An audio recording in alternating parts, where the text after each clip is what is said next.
Hello, New York! It's your friend, New York City real estate broker David.Rosen, and today we're going to go on my trivia show, New Yorkers Know, to the place that you can take the A, the B, the C, the 1, the 2, and the 3, one of the most significant cultural centers the city can offer. We're going to the Upper West Side.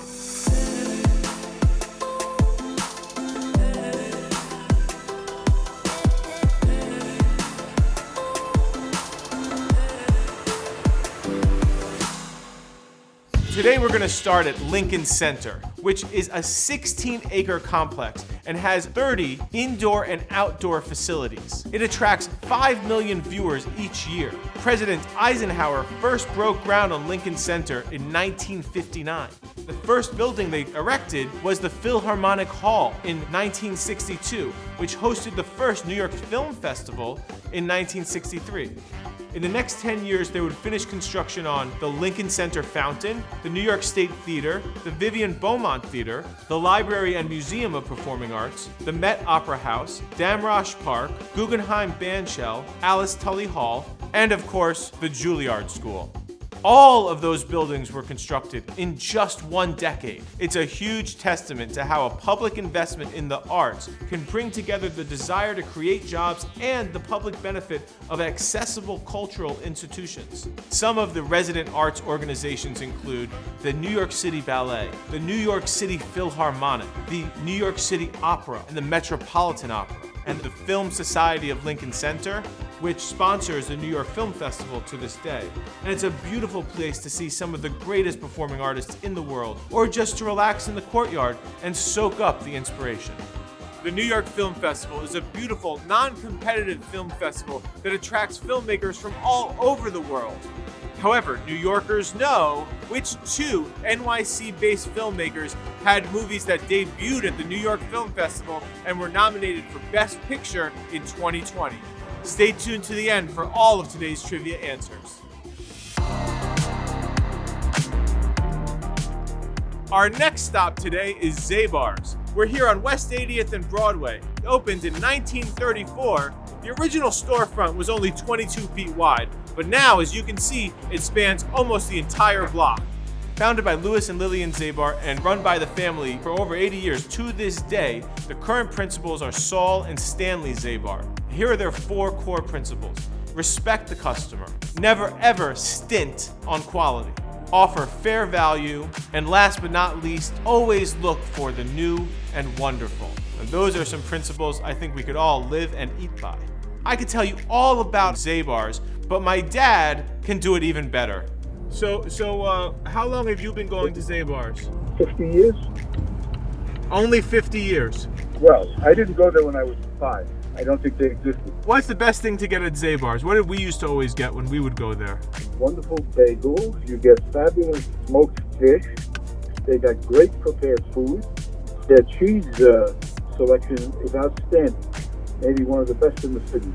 They credit themselves for introducing brie cheese in the 60s, sun-dried tomatoes, gnocchi, and caviar, which made all the dinners and brunches of people who live on the Upper West Side much richer than they might have been if they had been left with going to their own local grocery stores. Today they sell meats, cheeses, hand-sliced smoked fish, bagels, breads, sweets, and other baked goods, including an original rugelach from their Bubby's recipe. With tens of thousands of customers each week, in the course of 1 year, they sell over 800 different types of cheese, 400,000 pounds of coffee, and over 100,000 pounds of smoked salmon. Good gosh, that is a lot of brunching New Yorkers. The Zabar family has always been on the cutting edge of all the latest food trends and cuisine. As they approach their 90th anniversary, you can't deny the influence they've had on the meals that people eat in and around New York. And I have to tell you, if you're hungry or even if you're just around town, visiting the original store is something that everyone should do at least once. And now for today's second trivia question. Zabar's has been open for almost 90 years. That's forever in the world of New York City leases. But New Yorkers know, what iconic New York City grocer has been open for over 100 years? Stay tuned to the end for the answer. located outside of the American Museum of Natural History, is Theodore Roosevelt Park. Well, actually, the American Museum of Natural History is located inside of Roosevelt Park. Originally called Manhattan Square, this park was rededicated to Theodore Roosevelt because of his devotion to environmentalism. The American Museum of Natural History wasn't even built in this area until the 1870s. Previous plans for this land included a botanical gardens or a zoo. In the 80s, the park fell into disrepair, so the Friends of Roosevelt Park were founded as a nonprofit. In the 90s, they invested over $2 million into the park as we see it today. Roosevelt Park serves as a respite for all New Yorkers and also visitors to the museum who are in the area. And they even developed a dog park called the Bull Moose Dog Run, named for Teddy Roosevelt's third party for his final run for president. They've also developed a high school program called Green Life that helps develop skills and passion for green careers. Maybe one day they'll have an alumni who has a park named after them. Obviously, Theodore Roosevelt is most well known for being president, but New Yorkers know, what two positions did Theodore Roosevelt hold before being president? Here's a hint. One was for the city and the other for the state. And now for all of today's trivia answers. Trivia answer number 1. In 2020, New Yorkers had double the pleasure. 2 of our filmmakers premiered at the New York Film Festival and then went on to be nominated for Best Picture at the Oscars.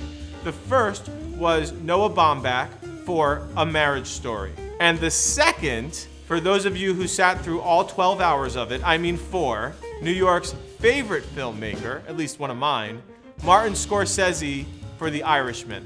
And now for our second trivia answer. New Yorkers with good taste know that Zabar's has been serving respectable people for over 95 years. However, the answer to our question, which grocer has been serving New Yorkers for over 100 years, since 1888? The answer, Christie's. It's been around for a long time.